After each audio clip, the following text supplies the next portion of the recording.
Hey everybody, welcome to a very, very special episode of the MD Power Hour. This is the Arnold Classic, and we needed quite the team to put this together. We have the greatest journalist in all of South America, from the great nation of Brazil, Miguel, representing the entire continent of Europe, the one and only Sir Giles Tiger Thomas over in the United Kingdom, and one of the top 14 greatest bodybuilding journalists in North America, me, Rod. So, top 14, okay, top 14. I'm climbing up the ranks, guys. I'd say maybe top 16. Yeah, that's fair. Let's be real. It's a big continent. So, guys, we are recording this exactly 1 week away from the Arnold Classic. This is a show that had a pretty crappy lineup a couple months ago. Lineup got really bolstered. Everyone is super excited about this.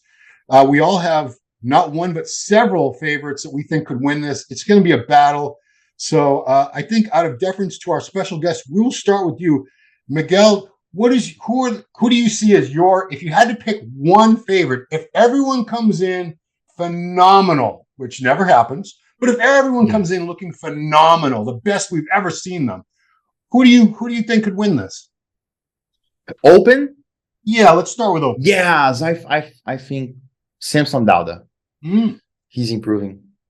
Okay, well, you're not a Samson hater. Great. Yeah. So what impressed you most about Samson? Because this is a hell of a lineup. It's a great lineup.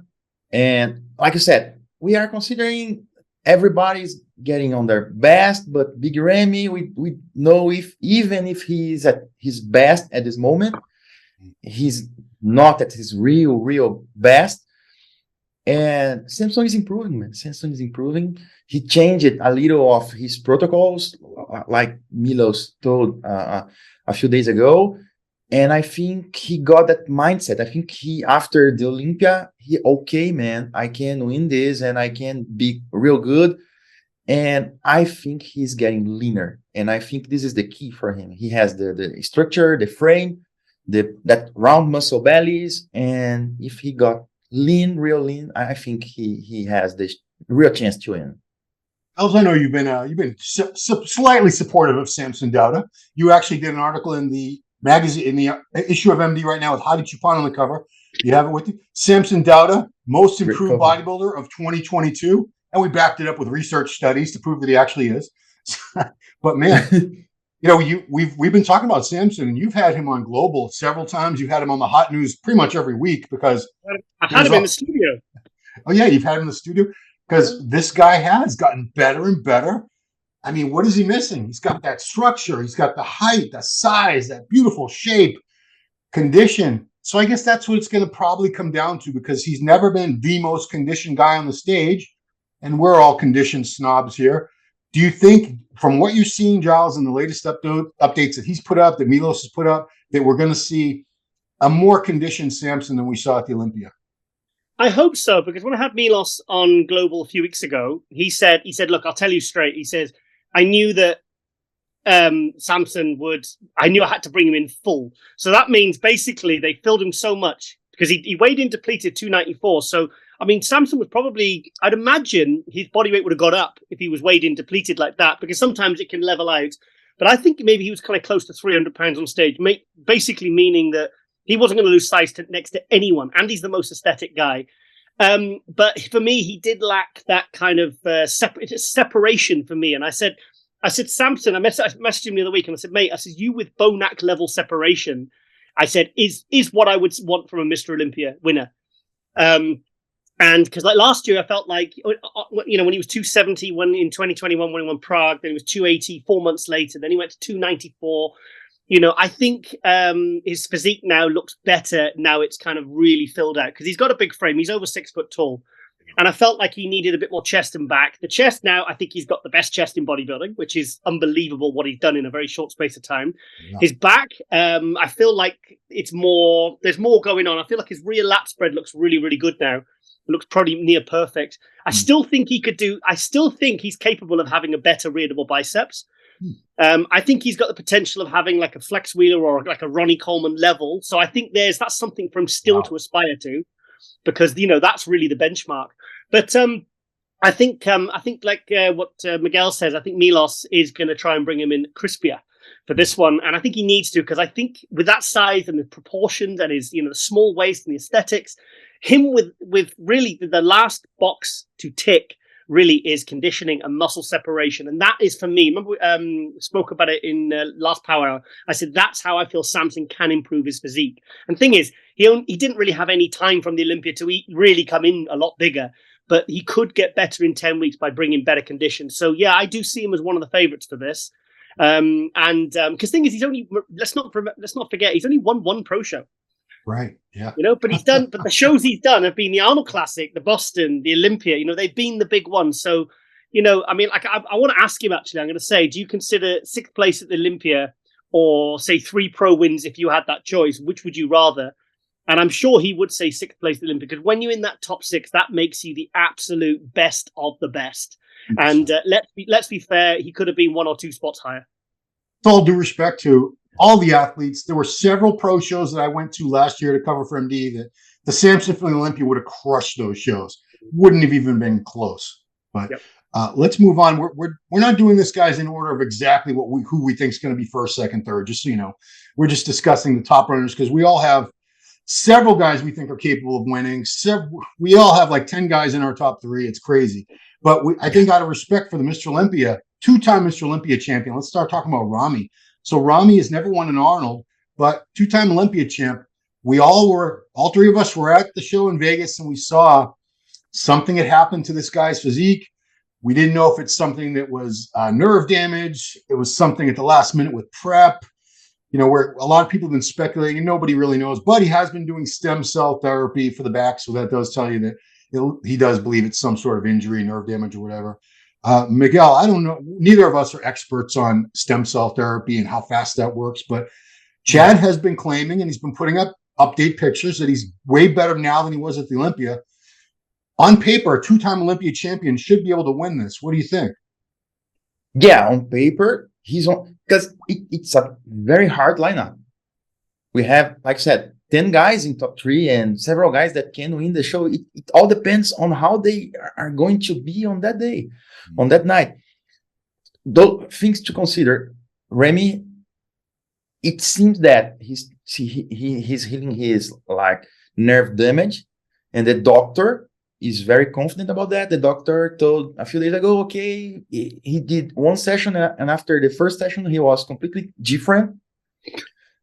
Yes, completely different. And okay, I need some of that. Yeah, and after that, a few days ago, Dennis James wasn't so sure about that. Okay, man, I don't know, and we know Dennis is the real deal. He doesn't sugarcoat. I don't know if this is going to work so that fast. And I think 2 days ago, Chad was at Olympia TV, and Chad told, okay, his legs are like brand new. That those holes doesn't exist anymore. Where'd they go? Chad told that. Yes, Chad told that. But he told, okay, his back, it's better like 20%. So I think with his legs without the holes and with cuts, and his back 20% better, he can do something. And Chad told that the things that they've done for Olympia 2020 and 21 didn't work last year. That's why he came that bad. And they are trying to do a new approach, this Arnold, which is kind of dangerous. So considering that, that's a lot of question marks right there, Giles. What do you think? I mean, first of all, I'd like you to start with the dents thing. We don't know what the dents were, but whatever they were, yes, they were holes. How do you suddenly fill in those holes all of a sudden? Unless some spackle, some. I'm being, I'm not trying to be rude toward Chad or Ramy, but that seems kind of crazy, doesn't it, Giles? Yeah, it does, because if you think about, let's take 2006, then 2007 Ronnie, when Ronnie got beat by Jay. Looks, you could see there was even in 2005 when he won it, you could see the triceps were starting to atrophy, and damage was starting to occur from, because Ramy likes to train heavy and hard, and so drop sets and really hammers his body. And I mean, he's really been going full pelt now for 10 years. And that kind of approach. I mean, Dorian's career was only 7 years from start to finish as a pro. I honestly, I would love. No one would be happier than me if this stem cell magically, brought back his calves and his lower lats and his triceps, because I was there in the flesh. I saw it. I was there in the second row, and I'm telling you, the physique is starting to go. And in my experience, you cannot come back from that. Certainly not in 10 weeks. And I'm sorry, but I think this stem cell thing, I think it's total bullshit. Because stem cells, like I said, I'm do the show with Ronnie Coleman, and I spoke to Ronnie, and he said like it's kind of like one step back, two steps forward, but you're talking over several years, not 10 weeks. Yeah. He said, yeah, like I get a bit of sort of feeling back. He says, but like but I find once, like I said, sorry, I'm rambling a bit here, but 2000, I'm really annoyed. But 2007, Ronnie's physique was. Chad tried a different style of training. Let's do higher reps. Let's just go heavy. Let's try and get some blood in the muscle. Try and fill it out again. And he actually came in worse, and he got 4th place, and then he retired. So I think once the physique starts to go, I think you've got to really, I mean, like I said, I know Ramy's got a lot of fans, but look, it happened to Jay, happened to Phil, happened to Ronnie. You have your peak, and then you have your downslip, and I don't think this is a question of him just coming in flat. I mean, there was literally 3 body parts completely missing. I mean, it wasn't just a question of, something went wrong in the last couple of days, like maybe it did for Bonac, who was looking good 2 weeks out, because we saw the pictures. This wasn't just like, they mistimed their water or diuretics or whatever, or carb up. I feel like, I'm sorry to say it, but I would love to see him better. All I want to see, all I hope for is that he looks better than he did at the Olympia, but I still don't think that's good enough to win this show. Yeah, so for both of you, I just one last question about Ramy. Do you feel this is a make or break show for Ramy, that if he wins, he's back on top of the world? He's headed to get his Olympia title back. But if he takes 4th to 5th place here, I think a lot of people are going to say, Ramy, it's time to go, brother. It's time to go. What do you think, Miguel? Yeah, I think so. I think so. I think he are ready. He did the diet for the Olympia, so let's try once again.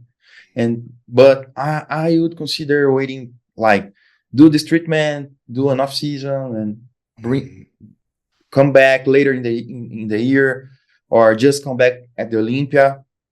Because if he doesn't win now, or even worse, if he get like 4th place, 5th, man, people are going to. It's going to be hard for him. Yeah. That was your take. Personally, I think it was a real mistake. My heart sank when I heard he was doing the Arnold Classic. I was like, look, if he really is going to try something like stem cell and it's going to help, give it time to work. Don't just think that one treatment is going to magically bring everything back. You're going to try a bit different protocol in the last couple of weeks, and he's just going to look like the Ramy of 2020. I'm sorry, I just don't see it happening. And like I said, he was pretty bad at the Olympia. He was. I mean, like you said, if it'd been his first Olympia, would he have made top 10? The Ramy of 2020 would be. I'd love to see the Ramy of 2020, because that was much better than the 2022 Ramy. Yeah, so, yeah, 2020 was the first year he won. That was the best Ramy we've seen. But, it was incredible. Like he's full of surprises. I mean, I'll say that for him, because in 2020 we saw him at the Arnold Classic when he took 3rd behind Bonac and Dexter Jackson. You got 3rd there, and then 9 months later goes and wins the Olympia, looking absolutely sensational. So he is full of surprises. But my heart says I would love to see him back at like the 2020, and everything be great and everything's fixed. But my head tells me that this is I think this was a mistake. He's doing this, but like I said, I'm going to be kind of looking through my my hands when he comes out. Do you know what I mean? But if he looks better than the Olympia, then I hope he's, I don't know. I place things. I don't have him in the top 3. I'm sorry. I think there's maybe just squeeze in the top 5. But I think this was a mistake. And I think you should have shut it down until the Olympia, and then really had time to really, because I think this is overkill now, because his body was looking tired at the Olympia, and then another 10 weeks prep on top, I think is going to absolutely run him into the ground. Because what would you have said, Miguel, Ron, what would you have said to Phil Heath after the 2020 Olympia when he took 3rd? What would you have said to Ronnie Coleman after the 2007 Olympia? And he says, what do you think? Would you have said, go do another show in 10 weeks? Would you have said that? Never. No. With Phil, I'd say, go go back to the doctor, get that hernia fixed again. Take as much time as you need and come back because you're still amazing. But with that situation going on, yeah, it's tough, man. It's tough. We love guys. We're not haters. We love Ramy.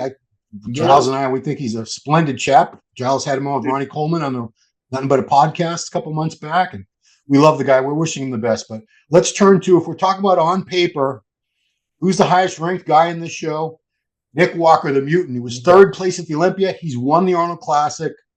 And man, he's got some great fans. I'll tell you that, because I've seen some crazy arguments on social media between them and the fans of the other guys.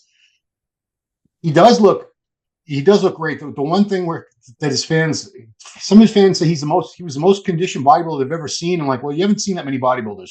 Because no, I mean, he's got great condition. He's got great condition. But to say like he was the most conditioned guy in the Olympia stage, he had an amazing combination of mass, condition. He's a freak. He's a mutant.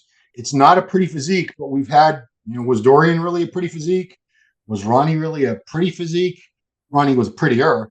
I do think Nick is certainly the favorite on paper. The only two people that have beat him recently, Hadi Choopan and Derek Lunsford, not in the show. So Miguel, on paper, based on all these other guys that he's recently beaten, does Nick Walker stand the best chance of winning this? Yeah, on paper, Nick Walker, third place at Olympia. It seems he's improving too. He's drier, and I've heard he told in a recent video on his channel, I think they are planning to get on stage like 3 or 4 pounds lighter and more and tighter. And if he can do that, it's going to be hard. But I still believe when you put Samson, a very dry Samson, beside him, and compare it, Samson is, like you said, he's not pretty, but and he's powerful. But Samson has a better frame, a better free. I don't know, man. I prefer Samson, and I think he can win if he can get leaner. But those two are going to be the top two, in my opinion.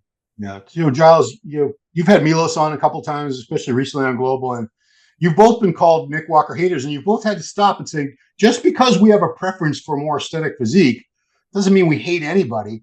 It's just what we prefer. Samson has a more aesthetic physique than Nick. Nick is freakier. That mutant is a very, very apt nickname for this guy.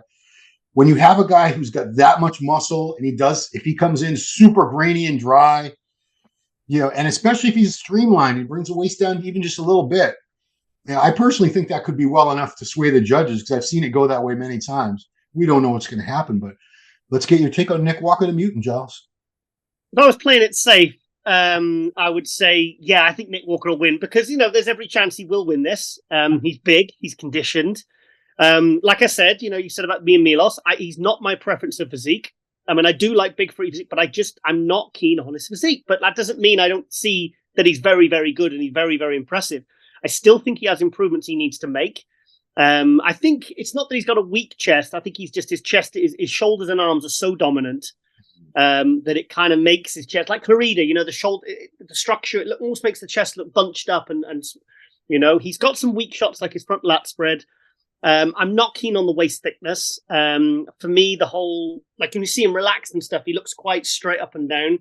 I like to see aesthetics. I want it like Miguel said. If you've got someone like a Samson in like Bonac level separation, and he's absolutely the most conditioned he's ever been, which would you go for? I mean, come on, be honest. Who ticks more boxes? But having said that, I can't deny how good he is. And I think he's impressive. And like I said, he's going to be big. He's going to be shredded, and he's not going to be he's not going to be taking any chances with this one. So like I said, I love some of his shots. Riddle biceps, great. But for me, it's just, like I said, it's just not my particular style of physique. But if he won this, I would not be shocked, and I would not be upset. I'll even go so far to say, if someone said, Ron, you have to bet $10,000 on one athlete alone, you have to. Yeah. I like Nick Walker. I would just put the money on Nick Walker. Ron, it's the safest bet because he won it in 2021. He's third in the Olympia. He's the highest ranked competitor. You see, and he's very transparent with what he's been posting, and you can see that the guy's absolutely skinned alive. And also, I said this before in the Power Hour. I said I think he intended to do it all along. I think there was no, because I heard that the one of the new partner Brian of was set going up to the top Olympia guys at the Olympia, and he was asking them, he's like, "Who're going to come do the Arnold?" And I felt like there would have been some sort of like, okay, I might do it, but bump up the prize money. And I think Nick was actually the reason this was bumped up, because I think they knew that he has so much pull. And he has so much star power that he can add to this Arnold Classic lineup. I think he's the one responsible for this extra 100K. Because I think he said, bump it up to 300K and I'll do it. And I think that's why. What if that's ever going to come out? If that actually happened, I'd love to find out if that was true. Because it'd be great. I mean, it's not against the rules, guys. It's just a competitor saying, "You want me in your show? This is what you would need to do." It's there's no rule. These guys, they can do anything they want with the prize money. It's up to them. I really respect that. Because the thing is, what if he doesn't win, and then like someone like Samson or one of the other guys gets an extra 100K? Sure. Do you know what I mean? It's like he's putting himself on the line by doing that. But I just think he's just got a new house in Vegas. It looks pretty expensive. He's got a mortgage to pay. He's young. He's up and coming. He wants to make as much money as possible. Good on him. Yeah. Well, another possible winner. We got so many possible winners here, but Andrew Jacked. This is a guy. I have to repeat it because I said this on his Instagram page just to give him a little props, and some Nick fans stopped me. I said he's the guy who's done the most in his first year of competing, which I still believe is true, because 1 year ago today, guys, he was an amateur. I'm not counting the little crappy shows he did in Dubai. Believe me, they looked like they were in somebody's living room or something. What? Oh, did I get the wrong country? We don't talk about that show because he told Ronnie, he told Ronnie on the Nothing But a Podcast, he says, these are only the shows I've done. My Arnold Classic was my first show. And I was sat there and I was thinking, should I say something? I already wrote about it in the first feature I did about him for MD. And they weren't bodybuilding. They had like bike shorts on. It was, I don't know what it was. So they weren't allowed to wear proper trunks because it was, whatever. So a year ago, this guy was an amateur. He wins the Arnold Amateur, which technically gives you an automatic invite to the next year's Arnold Open anyway. Sure. Wins the Texas Pro, wins the Arnold UK, Olympia, eighth place. Eighth place. It's only a letdown if you're someone who's thinking, oh my gosh, he's going to win every damn show in the world the first year he's competing. But man, he's got a whole new coach, whole new trainer. He's staying out in Los Angeles, training with Psycho Chris Lewis. He's got Chris Aceto coaching him for the diet and the protocols and all that stuff. Everyone's saying he looks way, way better in the back and the hamstrings. They're seeing deeper cuts. I don't think you can do a lot in terms of development in that short amount of time, but you can certainly bring out more definition, more separation. So we'll start with you, Miguel. Andrew Jacked. This is a guy. I think it's not crazy to say this guy could win. It could happen. We've seen stranger things happen. It could happen. But he would need to get much drier than he got at the Olympia. It can happen. Yes, he's working with Psycho Chris, right? Sorry. And it seems he's training hard. The guy told that they are training poses in a warm room, like 130 degrees, just for him to yes. And he's working, but we could. I don't know you, but I haven't seen his updates. They are not showing. No, I mean, what is going on? They're showing from the front, from the side. Giles, have you seen any pictures showing this posterior chain that we're concerned about? I've not seen it, but I've seen front and side upper body. I saw them 2 or 3 weeks ago, and for me, even then, that was the best Andrew I've ever seen. Yes. So based on that, go ahead, Miguel. Yes, I think he can land in top 3, top 4. I think he can do it. I think he can be ahead of Ramy, depending on how Ramy. Yeah. And I would you guys think, like, imagine a top 3 call: Andrew Jacked, Samson, and Nick Walker. This could change things, like those 2 bigger, taller, bigger frame guys comparing to Nick Walker. This could change something. Maybe. in the eyes of the judges? What do you think, Giles?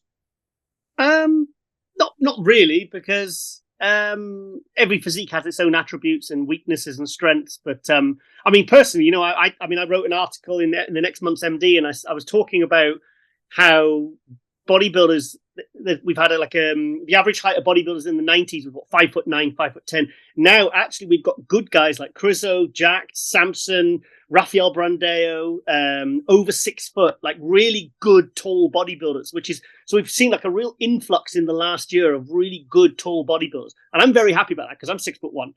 So I was really, but no, it's nice because the thing is, before the guys that were tall were actually at a disadvantage, but some of these guys like Andrew Jack and Samson, they're so good. And the thing is, the taller guys have kind of technically, arguably a longer career because they can just keep getting better and better. Whereas, like say, Nick Walker, unless he brings up his chest and his quads, can he really get that much better? You need to get that much better. Yeah. Well, yeah, but you want to keep. It's a sport of progression, and if the other guys are getting better, and if you've reached your peak, and you know that Andrew Jack can still get another 10 pounds, or can get do things with his physique, or bring different development, or come in with shredded glutes and hamstrings, and really focus on that, then that these guys have got more room for improvement, is what I'm trying to say. You just set me up for a perfect segue to the next competitor. We're talking about height. And, the top, just to remind everyone, the top two at this last Olympia were vertically challenged like myself. It was Hadi Choopan and Derek Lunsford. And they beat all the guys we're talking about here. But let's move on to the giant killer, Shaun Clarida, the reigning 212 Olympia champion. That's the guy. If he wins this, I'm going to be the happiest. I'd be happy for anybody that wins, but this would be the underdog story of the year, of the decade. A guy he's 5'1". He says 5'2", but he's really 5'1", I believe. And it's not a knock. It doesn't really matter. But 176-pound guy, whatever he is, right around there. If he comes in there and beats guys all around 300, Samson's around 300, Ramy's around 300, Andrew Jack's around 300 pounds. They're all about a good foot taller than him. But he's not lacking anything. He's so complete. And the conditioning just grainy, deep, like somebody took a chisel to this guy. That's my dark horse. I think it's possible he could win. And if he does win, like I said, wow, that place is going to erupt. The roof is going to come off that place if he wins. Miguel, what do you think his chances are?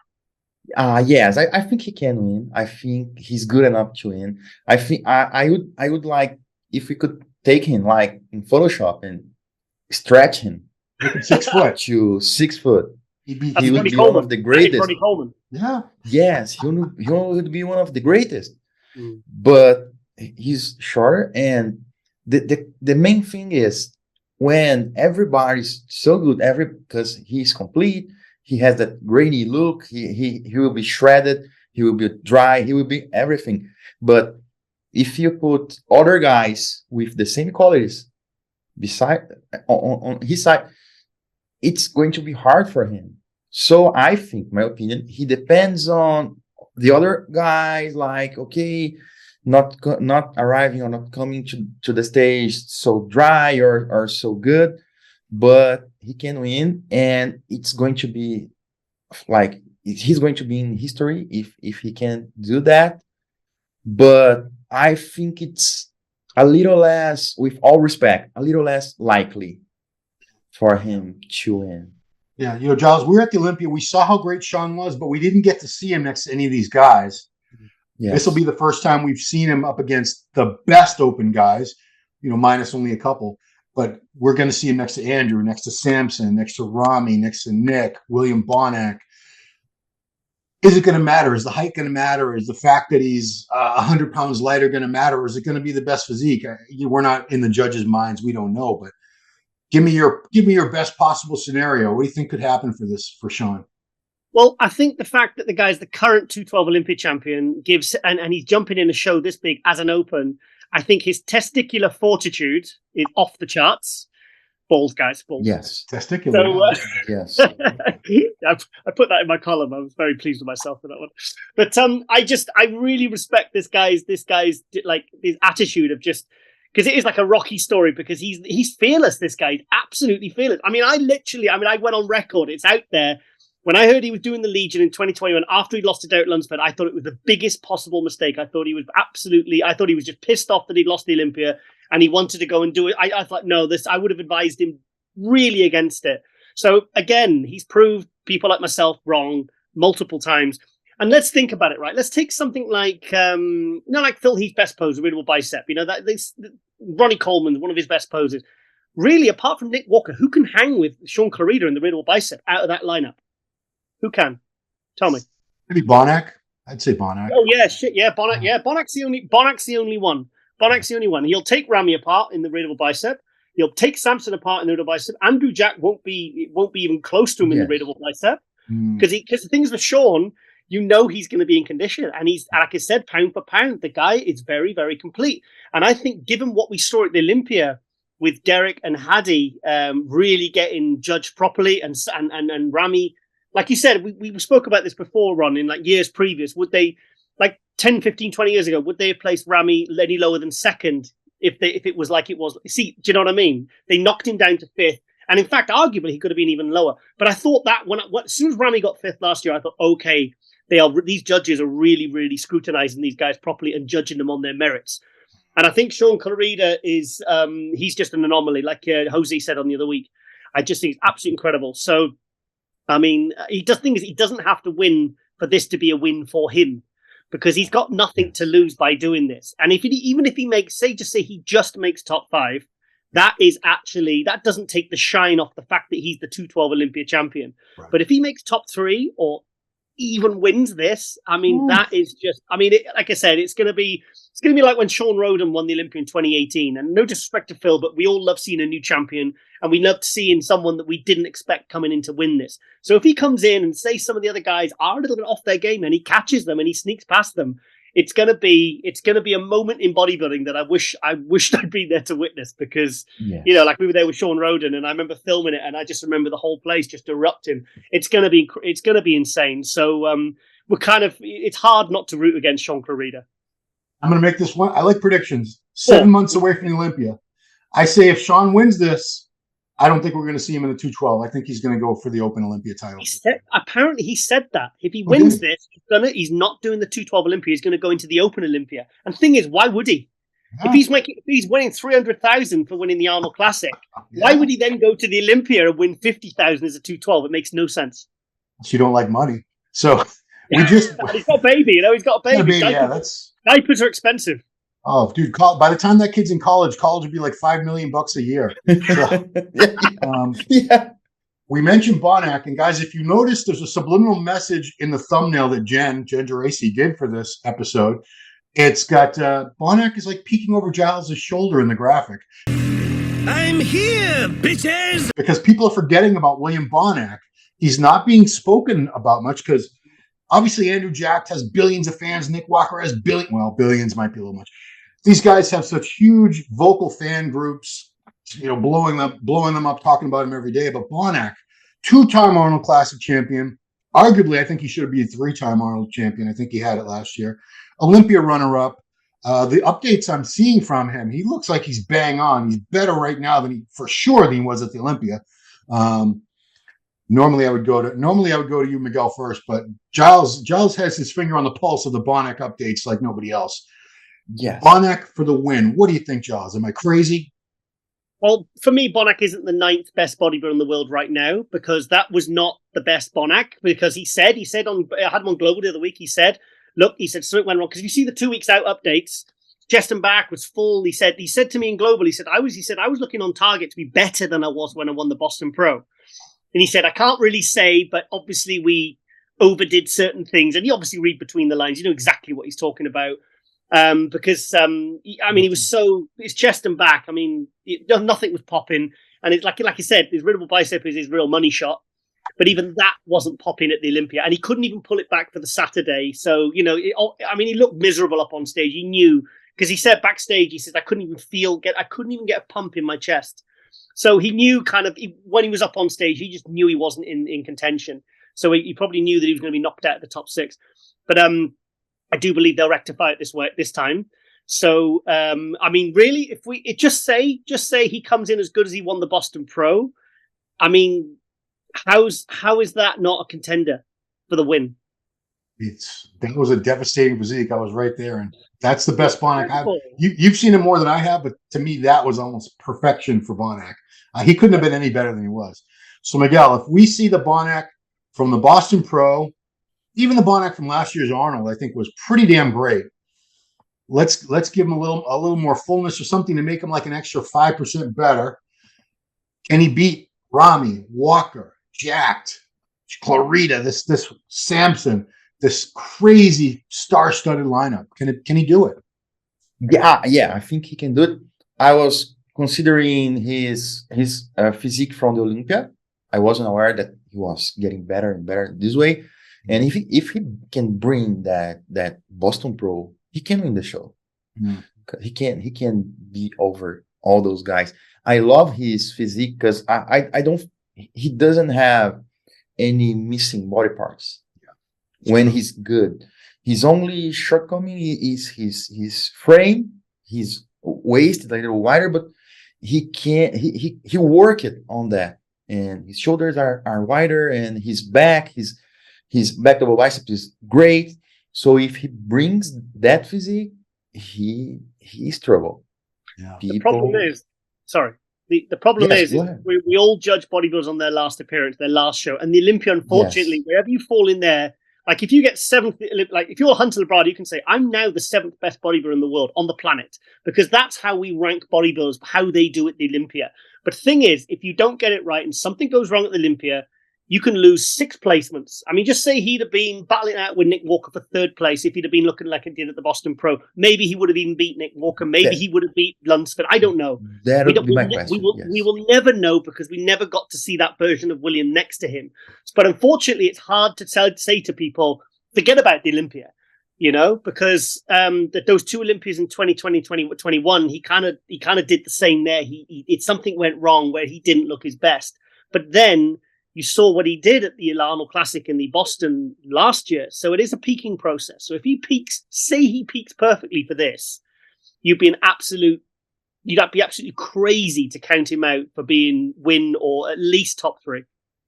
Historically, he seems to peak better in the springtime or the late winter. So like Flex Wheeler did. Yeah, and the Olympia, not so much. So this bodes well. Let's talk about the rest of the lineup real briefly. We have another 212 Olympia champion, Kamal Elgargni, who has left the 212 division behind in his middle age. He's the oldest guy up there, but you wouldn't know it. 52 years old, still improving. He's about 220 and change up on stage now. Same condition, much fuller.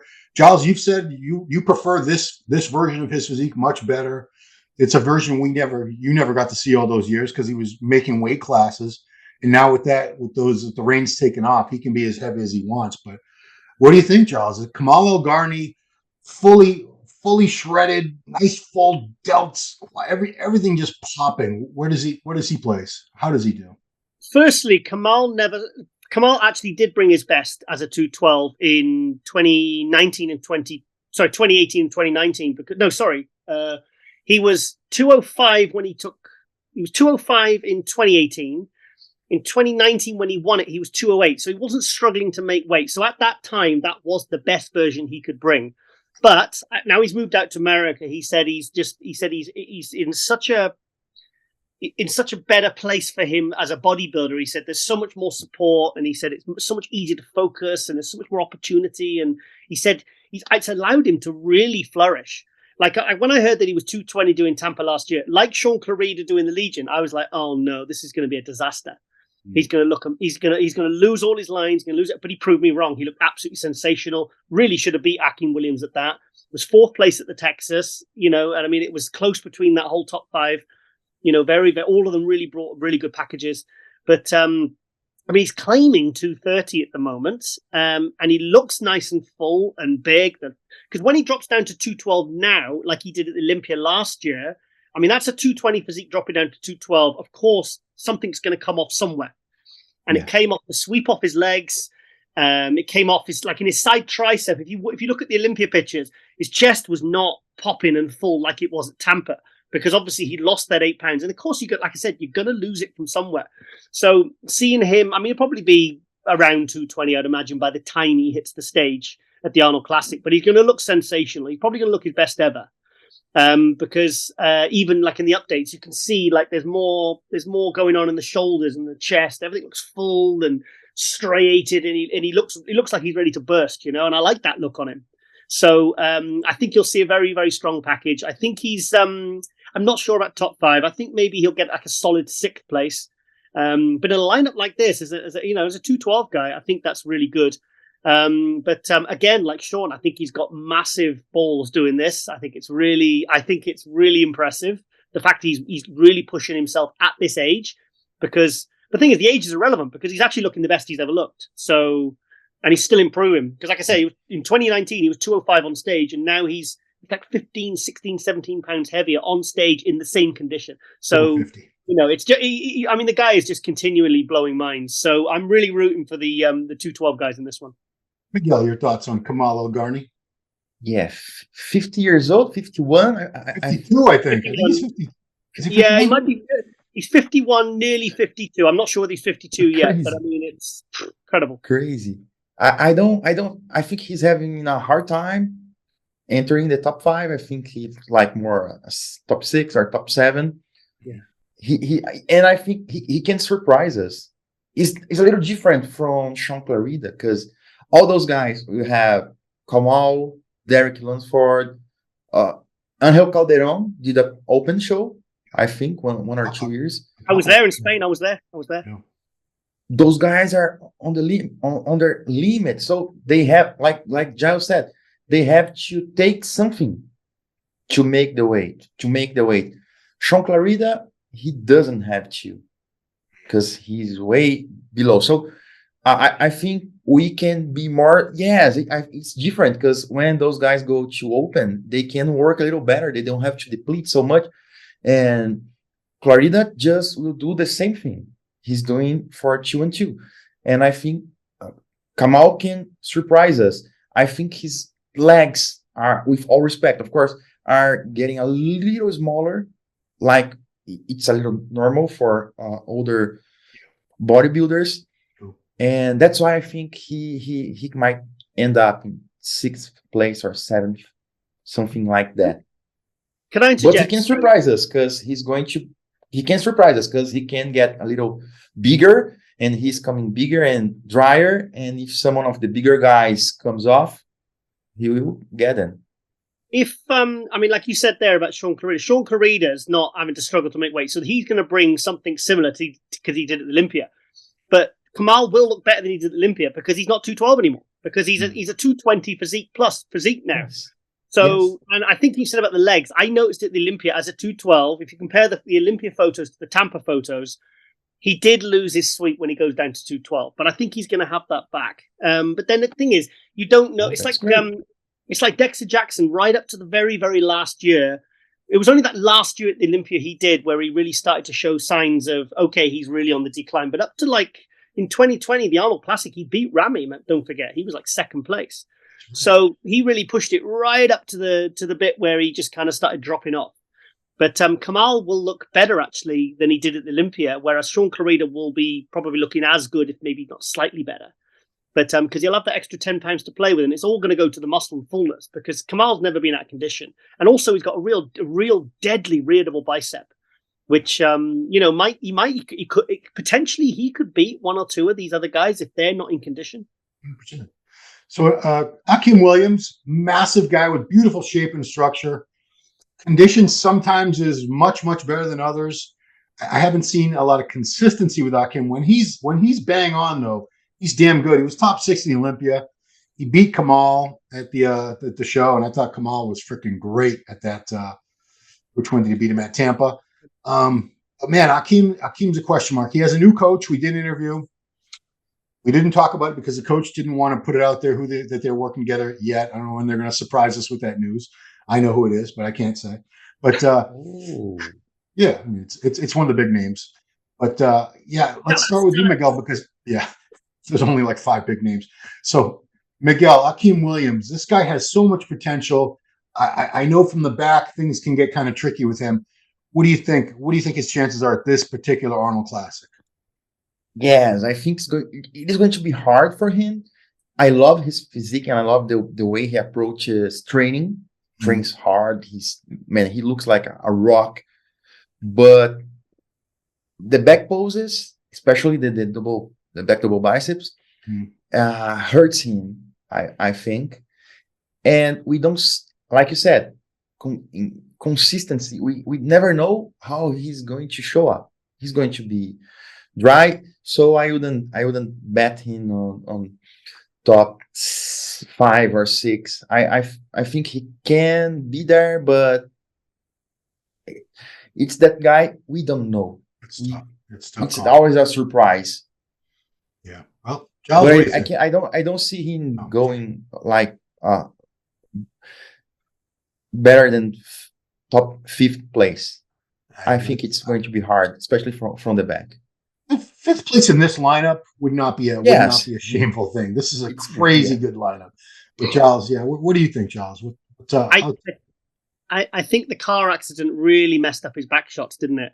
Because in 2020 he was top 6, maybe he was 6th place, and because Ramy did it from 2018 to 2020, where he went from 6th to 1st, in 2021 people were talking, conversations were had about Akim. Could Akim win the 2021 Olympia? Then he slipped down to, was it 9th or 10th in the 2021 Olympia? And he's not really fixed those back shots because the back shots, the lats have atrophied, his lower lats are kind of gone.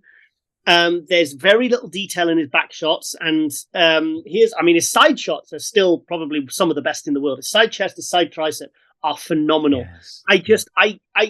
If I could wave a magic wand, people give some Ramy stem cells and magically fix the back area. But if he's, I just hope I see some improvements in his back shots, because otherwise, he could look deadly. If he's in really good condition, the best condition we've ever seen, and better than he was or as good as the 2020 Olympia. And it's like, wow, he's really taking out this guy and that guy, and and he's really getting some shots. And then he turns to the back and it's like, he's exactly, that's those 2 shots he's lost. So I just hope that he's done something with those back shots, and I hope that the back is okay, so he can train it properly. And also, with a guy that size, if he's not in condition, he kind of just looks like a big lump, because he's got a nice structure. And when he's in condition, he's proven how deadly that he can be. So I'd love to see what Bonac did. I'd love to see him do what Bonac did last year when we all wrote Bonac off after those 2 Olympias when he was 5th and 6th. I would love to see that for Akim, because I love Akim. I think he's freaking awesome. And we all love the freaks. We all love the big guys. But I just hope I just hope he's fixed the back, and I hope he comes in condition. Okay. Next up, Justin Rodriguez. I haven't heard anybody talking about Justin, which is sad. He's a very good bodybuilder. He was, I think the best Justin I've seen was probably 2nd place to Bonac at the Boston Pro last year. But I've seen him look very good a few times. He's been top 5 at the Arnold before. He's been top 10 at the Olympia before. Indy? Yeah, he won the Indy last year. That was a pretty good look. That was a pretty damn good look too. But I don't hear anybody talking about Justin. I think it's just because we have so many big names that it's, even though it's only 10 guys, it's easy to get lost in the shuffle when you're up against Olympia champions, 212 Olympia champions, guys with 4 million Instagram followers. It's tough. But we'll start with you, Miguel. Justin Rodriguez, beautiful structure, shoulders out to here. I love that twisting double bicep shot of his. I don't think he has really weak points per se, but I think it's going to be tough for him in this lineup. What do you think? He's a freak, man, but it's going to be hard. I think the fact that sometimes I feel the judges they are human too, and I think that those social media things, being seen and show yourself, sometimes I think it may helps a little. Not saying that this is going to get you, but I think it happens. And guys like Justin, we don't see them so often or very often. He got like 15th place last Olympia, but he's one of those guys that, okay, I can get better, and if he improves, he can do something. But I think he's going to be on that big second call out in this show. Fair enough. Yeah, Giles, you agree or disagree? Yeah, I agree. Yeah, I hope he comes in condition because he's been a little bit on and off his game in the last year or so. You know, like I said, early in the year, in the season, like Bonac, he looked great in those couple of shows, and he beat Samson at Boston. Don't forget. But you know, again, like Bonac, you know, at the Olympia, he had a okay showing. You know, he slipped down from 7th, 8th, 9th to like 15th. You know, so in our eyes, he's on the backslide. But the thing is with Justin, I've said it many times. You could look at his pictures 2 weeks out and think, my God, mate, you've blown it. And then he seems to walk on stage. I think, mate, I don't know whether he's one of these guys that's very keeps his sodium high. You know, it's like some bodybuilders, when they keep their sodium high, they look nice and full, but they look so watery. And then they know exactly what to do in that final week. They pull the sodium and everything just goes, they dramatically change. And he's one of those guys. So he's a bit of a wild card for me, Justin. He's actually one of my favorites. I really like his physique. I just hope he turns up, kind of like the Justin of like last year, really, because even at the Arnold Classic last year, he looked absolutely phenomenal. What was he last year? Was he 3rd or 5th? 5th. Was it 5th? Yeah. Yeah, because at the start, I remember when it was at the start of the pre-judging, I had Justin in 2nd at the Arnold Classic last year. So I had him in like 2nd, 3rd place, and then he kind of just faded as the show went on. He came back on the Saturday, and I expected him to look better, and he didn't. He looked worse. And then Kuklo and Samson. Yeah, big Samson jumped ahead of him. So, like I said, he's like Akim. It's a bit of a hit and miss thing, but I just hope he turns up in really good condition. And also, finally, Ron, I didn't get to speak about Andrew Jack. Oh, you didn't? No, I didn't. What do you think about Chinado? Andrew Jack. Sorry, quickly, I'll just throw in. I've got a really good feel about Andrew. I think I've seen what Psycho and Aceto, and also he's been training with RPG. You know, Ronald P. Gordon. Oh no, I didn't know that. Yeah, he's been training with him. Yeah, because I saw on Ronald's Instagram, and he said and I was like, what? I said, are you training with Andrew? And he said, yeah. He said, Andrew's been using me as his punching bag he said every session I've been this guy's punching bag. And honestly, because I spoke to Andrew on Global the other week, I've got a feeling he's really going to pull it out the bag for this one, because I just like all he needed to do was just tighten up that conditioning. And if you look at the pictures of when he did the Arnold Classic at the amateur last year, it doesn't even look like the same guy. I mean, this guy is capable of fast improvements. And I think what he's done going out to California and entrenching himself, I think he's really going all out for this one. And with Aceto, Aceto's a fantastic coach. He really knows his shit. Psycho Fitness has been absolutely destroying him every session. I think his physique and his training is going to go to a whole new level. So I think for me, he's actually the dark horse. I think we all know he's got the potential to be Mr. Olympia. I think he's absolutely awesome.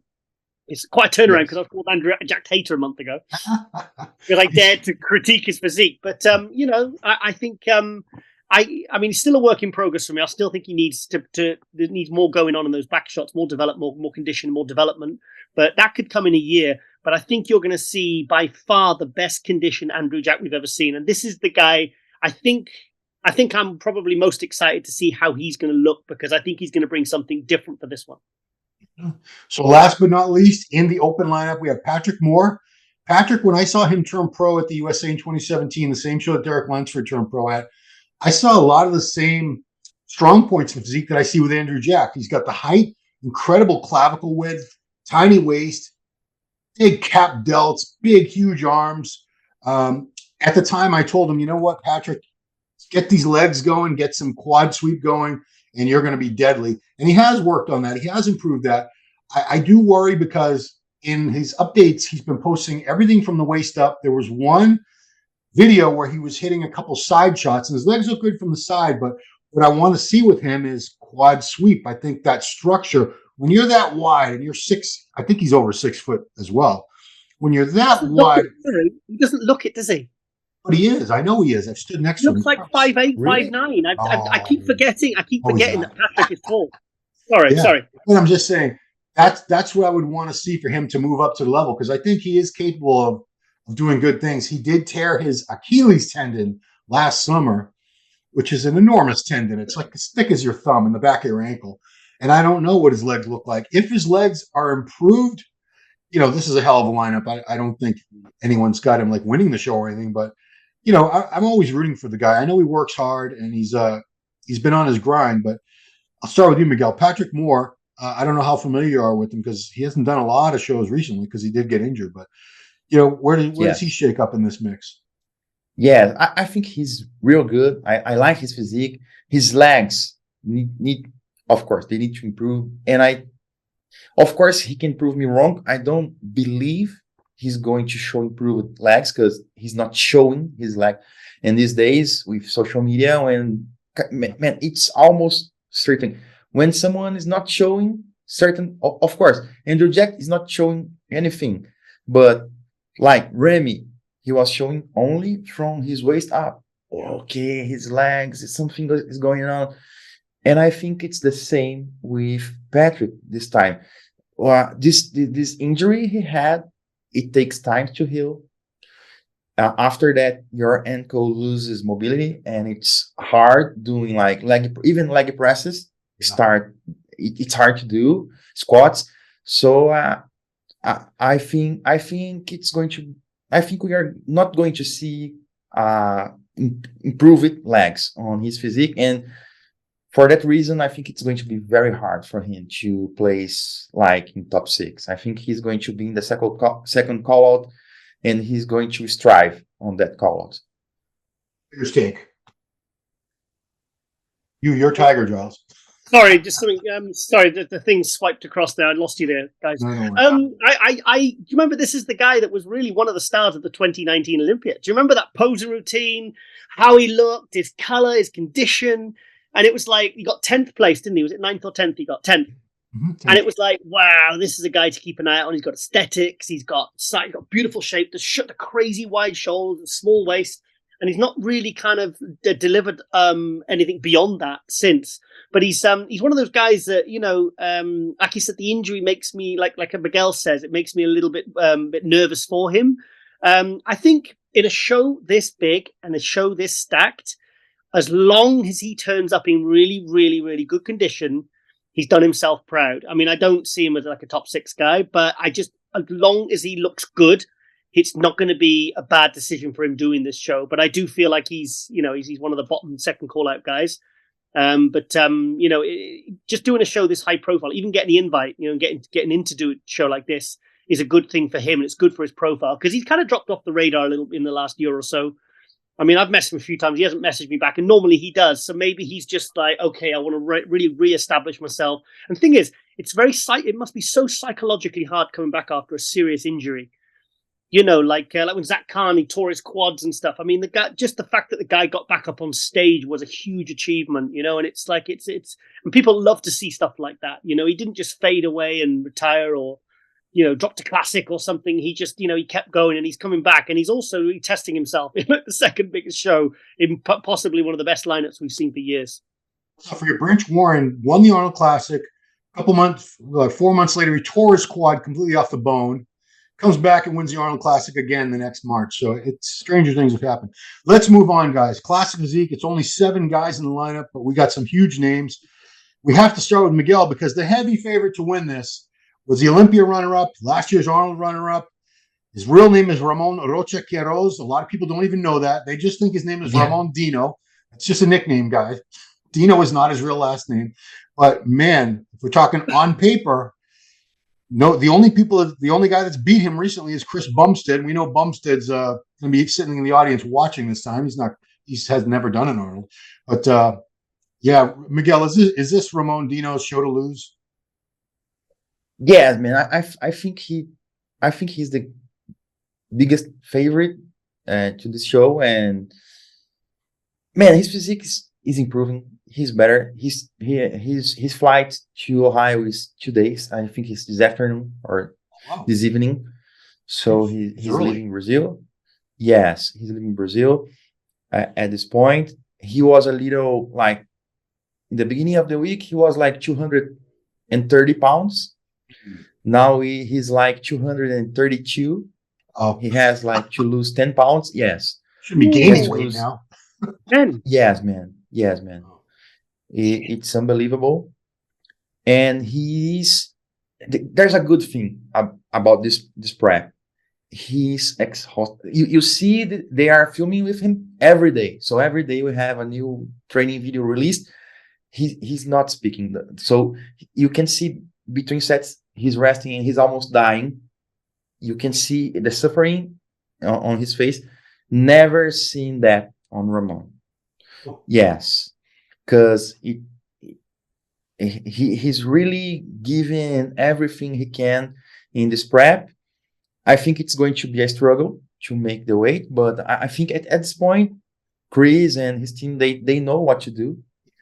Last year's Olympia, they had a little problem with his height. He was at the right weight, but his height was a little down. Yeah, he's getting shorter.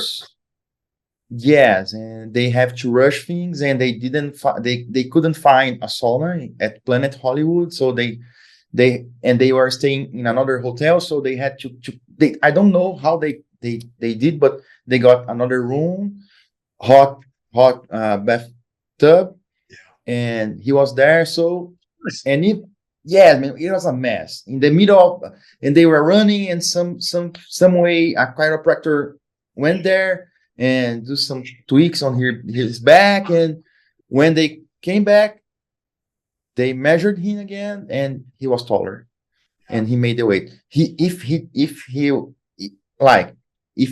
kept his weight, like his height, like before, he wouldn't make the weight. He would be. Yes. Interesting note that I think he said that the height the extra height from the chiropractor only lasts for about 15 minutes. So you have to hurry up and get adjusted and go down and get your height done, or else you're going to be shorter again. I think they literally did that in the middle of the hotel, not in the room. They were, yes, man. So he was so stressed, and I think they are making sure this doesn't happen this time. But let's see. I just watched a video on arm training. His last workout in Brazil yesterday, and he's looking freaking good. So I think it's going to be hard for him. I think he's not winning only if something happens, something really bad happens. Well, Giles, what do you think about the man that they don't even have to put his name when they're commenting? It's just a line of dinosaur emojis, and we know exactly who they're fans of. It's Ramon Dino. But man, we have a couple heavy hitters up against him, but Ramon Dino, man, you think this? Would you put, again, if we're putting money? If somebody said, Giles, you have to put, what kind of money do you have over there? Quid or euros or rubles, or what do you have over there? All of them. Pesos. Who would you bet on? Would you bet on Ramon? Yeah, of course I would. Yeah, I mean, obviously second place at Olympia. He looked fantastic at Olympia. I see what the hype is all about now, because the year before I didn't really. I know I'm going to get some hate for this, but I didn't see, because the thing is, I hadn't seen him in the flesh. When everyone was raving about him, I was like, okay, the kid's good, but I don't see what makes him so much better than all these other unbelievable classic pros. But then I saw him in the flesh at the Olympia, and I was like, okay. I could see that it was, and it was, he was giving Bumstead hell, especially in that last call out. I was filming it on my phone and everything. And he looked sensational. I like his physique. And I worry about these guys. How long is he going to be able to do classic for? Because, I mean, he's going to have to really restrict himself with training, and he's going to have to really watch his weight. I mean, it's like, it must be, like you said, you don't need that stress on top of everything else, because, I really do feel for the guy, actually, because it must be, it can be dangerous as well, for these guys. And it's mentally stressful. And I'm to stretch him out and then worrying that he's going to be tall enough. I mean, my God, I can't imagine the pressure that kid's under. So I'm rooting for him. And I think he's really, really good. But like I said, there is a couple of the guys that could give him problems here. But like I said, I pray that he makes weight. I really do hope he makes weight and he makes it okay, and it's not too stressful for him, and he doesn't have to do any crazy last minute things like he did at Olympia to make weight. So we go from a dinosaur to a bear, the miracle bear, Urs Kalecinski from Germany. So he's not struggling to make weight. He's still in a comfortable spot where I think he still has a couple pounds to play with. So he won't have that stress on his body. He has been improving. he's been right behind Ramon, right there with him. Ramon's been beating him the last couple of shows. I'll start with you, Miguel, because you're obviously an expert on Ramon, not so much Urs, but still, what are Urs's chances? Could he finally take his big rival out? Yes, I think Urs is the biggest Ramon's rival in this show. And he, like you said, he has a couple of pounds to play. So the good thing for him, he can start his carb up earlier. And I think this helps a lot, the final result. And Urs, he can pose a lot better than Ramon. Ramon is working on his posing, but for Urs, it's something like he does since he's a child. So his posing is almost flawless, and he can show that. I think they are going to be battling for many years if both of them are staying in Classic. But this time, I still looking both of them. And again, and one more thing, Urs, he's showing always his legs. His legs are great, and he aren't showing his upper body. I don't know, man. Based on the last couple shows, Ramon is ahead of him, and he's working to beat Ramon. And he told on his channel, I had someone translating from German for me. Yes, and he's trying to get on this in this Arnold fuller. Okay, I'm trying to get bigger and fuller while keeping the same conditioning. I don't know if he's going to be able to do that, but if he's going to, I think it's the key. If he can do that, he might be a problem for Ramon. But I don't know if he can. And what do you think, Giles? Because, I mean, that's where Ramon beats him, is the upper body. I think Urs's legs are as good as anybody's. I still, it's crazy because in between shows, he looks bigger and thicker and fuller. I'm like, okay, he's got it. And then I see him at the show, and it's a little bit better, but it's not. I know he's 24 years old. He's taking his time. He's doing it the right way, nice and gradual. You want to do this for a long, long time. You don't want to burn out in a year or two. But do you see the improvements in Urs that we need to see if he's going to take out Ramon Dino? Well, what are the two things I bang on about all the time that I want to see from all competitors? I'm asking. Condition imposing. Imposing. Well, that's the two things that he's known for. And I spoke to Milos last week, and he said, Giles, he said, I was actually disappointed by what I saw on stage at the Olympia, because I saw Urs 2 weeks out and 1 week out, and I'm telling you, he's not peaking perfectly. And I'm like, what? I said, the guy's shredded. I said, his condition, his quads look like, I've never seen separation so hard in quads. I mean, he looks like he's permanently flexed, like he's made out of stone, like chiseled. And he said, no, Giles. He says, honestly, what I saw 2 weeks before. I mean, obviously, Milos has got a good eye. It's not like a case of, he's under the good lights in the posing room at Flax Lewis's gym and he looks incredible and he's just trained. And he said, I'm telling you, Giles, he says, Urs can be a lot better. He says, because how he looked at the Olympia last year is just, like I said, does not translate to how impressive he was then than what I saw on stage.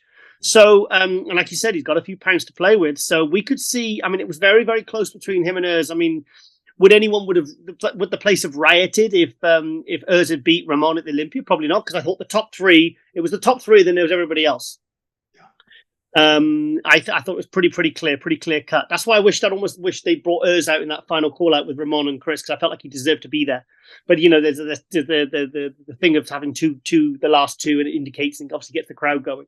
But Urs could win this. Actually, he could win this, and I think he's and like he said, he knows how to angle his body. He knows how to make his physique look its very, very best. Fantastic poser. And the kid's hungry, this kid is really hungry. So it's gonna come down to the wire between those two, I believe. Yeah. So one of the guys who really surprised me at the last Olympia, Mike Sommerfeld, he's German, correct? Yes. Yeah, and I've seen him before, but it seemed, I don't know if he's vastly improved over the past year or two, or maybe they're just really taking notice of him. But I was super impressed with Mike at the Olympia. What was he, fourth, I think? I know he was top five. Fifth place, so...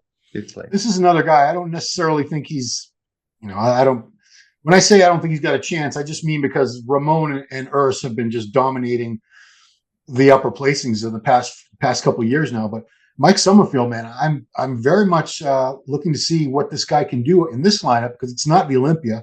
It's a little bit better. What do you think? What do you think, Miguel, as far as Mike Summerfield up against the likes of Urs and Ramon Dino?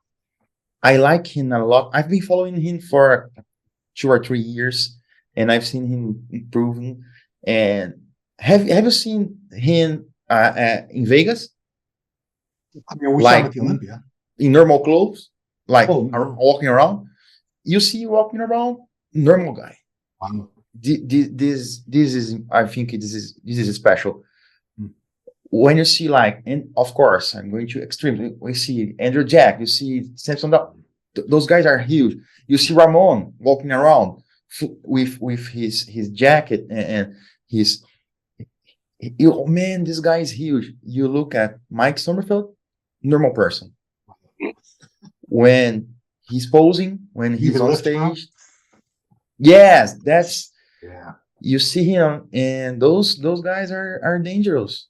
For, in my opinion, though his posing is great too. So I think he's very dangerous.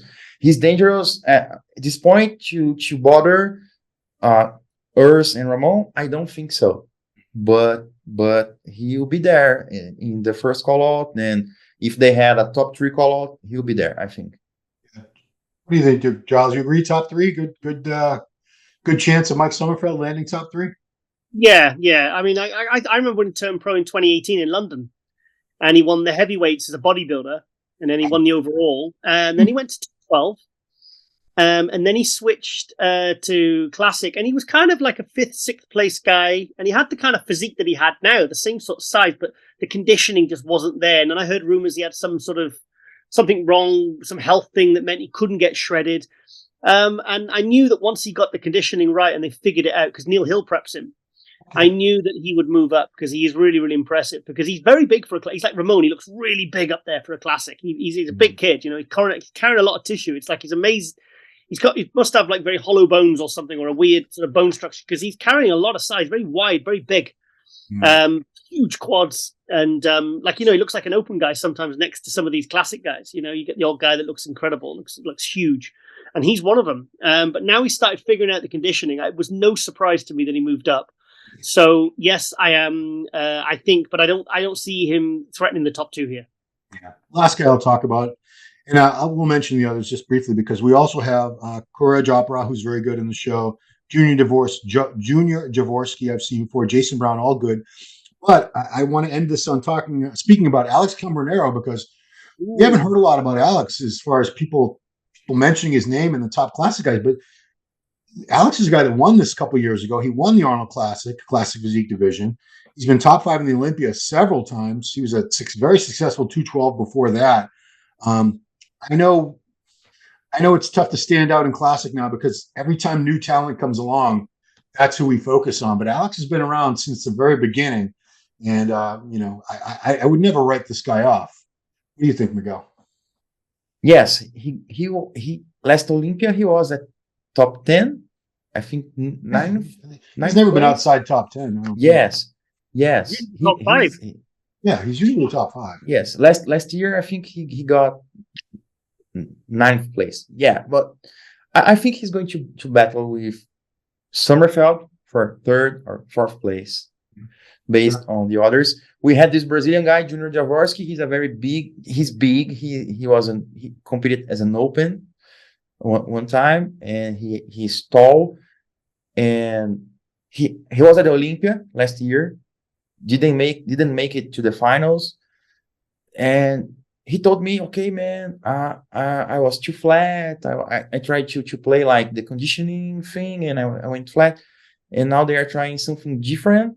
He's getting there a little bigger and fuller. I don't know what is going on, but I think Alex and Mike Summerfield they are fighting for 3rd and 4th place. I think it's hard getting them from there. Right. Final competitor commentary is you, Giles, on Mr. Alex Cambronero. I think Cambronero I'll put in 3rd. Okay. I think he's really, really good. And to be honest, I completely forgot he was in the show. He's one of those guys I just completely overlooked because I've been so focused on the Open. Right. But yeah, I think he's really, really good. This guy's been like 4th, 5th in Olympia. He's won the Arnold Classic. I mean, you can't forget how good this guy is. He's one of my favorite Classic guys, actually. Had him on Global last year. Really cool guy. Yeah, because I know he was busy opening a gym and stuff, and he's kind of fallen off the radar a little bit. He made top 10 at the Olympia, but I think if he brings his A game, which he pretty much always does, I put him in a solid 3rd place. I'd definitely have him ahead of Mike Summerfield. Fair enough. And Courage Apara as well. Why wasn't he at the Olympia? No, he looked really. He won in Texas. Did he win something else last year? Yeah, he won. Because remember, it was him and that Valentine kid, and they were going 1 and 2, and I couldn't decide who was winning which one because it was really close between those two. Right. I think Tampa and Texas, and then he won. Was it Texas? He won. You were there. He won Texas. I know that. Yeah, one of them, and he looked fantastic. And then he didn't show up to the Olympia. And I remember I was disappointed not to see him because I like him because he's been. He was 3rd place at the 2018 Arnold Classic. And I mean, he's going to be, and he was only young then. I think he was only like in his mid-20s. So, he's really, really good. I really like his physique, very aesthetic. So there's a guy that will probably round out the top 5. All right. Yeah. Want to let everyone know, thanks to High Tech Pharma, MD will be on site again at the Arnold Classic in Columbus, Ohio, and working with me on the wrap-ups, interviews, post-show. The one and only Boston Mass, Jose Raymond. It'd be great to be working with Jose. He'll have his snazzy suit. I got my new snazzy suit. Yes, fantastic, Ron. I'm glad the nagging from me paid off. It's only taken 6 years. And I give you the, well, you know what? The final nail in the coffin was Jose. I went up to Jose and pulled on his suit. It was stretchy. I go, oh, they make stretchy suits now. Okay, well, now I can get a suit because I hate the suits that don't stretch. I'm like I'm in a straight jacket or something. But we'll be covering. You can fit your gigantic ass into it now, Ron. It's not as big as it used to be. Now that I can't squat, now that I don't squat 500 pounds, it's coming down. But, so we're going to start. We're going to be doing a lot of live interviews. Everything's going to be doing live. That's our new format because people don't want to wait for anything anymore. You guys, you need it now, because this is 2023. We're into the future now. So Thursday night we'll be at the meet and greet. Are you going, Miguel? No, not this time. Oh, okay. Unfortunately. Okay. So we start Thursday night, and then we're there Friday all day, all night, Saturday all day, all night. So check it out, guys. On this channel, YouTube channel, we're doing almost everything live here on this channel. So make sure your notifications are on. You'll see when those videos are coming out. We're going to get as much great coverage for you as possible. And get the pay-per-view, of course, support the show. But we're going to be giving you content you can't get from the pay-per-view. Yes, Giles. And Ron, what have we learned from Columbus that a lesson we had to learn in the past? What do we not do? A jacket? No. No, we don't give up our cabs to wrestling dwarfs. Ah, that's true. Well, I mean, it was the right thing to do. He's talking about an incident where we went to the after party and it was snowing. Nobody could get a cab, and we gave our cab to some professional wrestlers who happen to be, I think you have to say little people now is the correct term. Okay, but, sorry. We did the right thing morally and ethically, Giles. We did. It's funny because the cab driver said, no, I can only fit 4. And I said, well, they're kind of half height. So 7 halves is 3.5. Better stop you right there.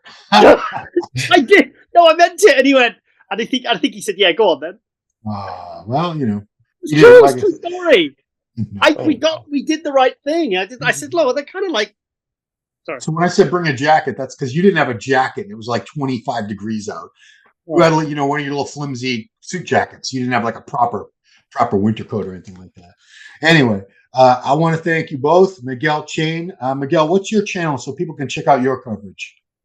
Yeah, you can check on my channel. It's called Miguel Chain. You just put my name in there and you find me. And we are going to cover and doing a few videos about Arnold Classic. And I'm doing my live stream, live commentary without image, so people can watch the pay-per-view and listen to my comments in Portuguese. And that's it. Okay. Thanks. And Giles?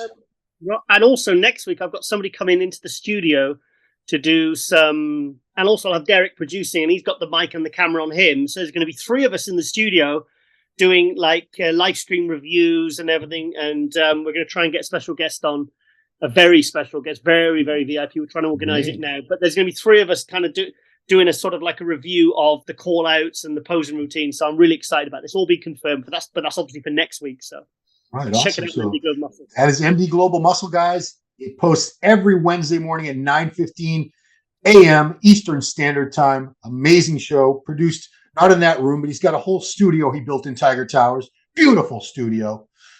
Miguel's got some cool lighting there. I'm doing my best over here.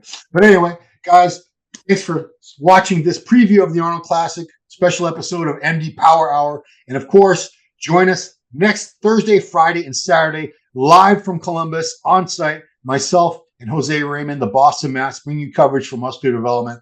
Can't wait. It's going to be an awesome show. Stay there and be there with us and catch all the action. And we'll see you next time. Hey, did you like that podcast?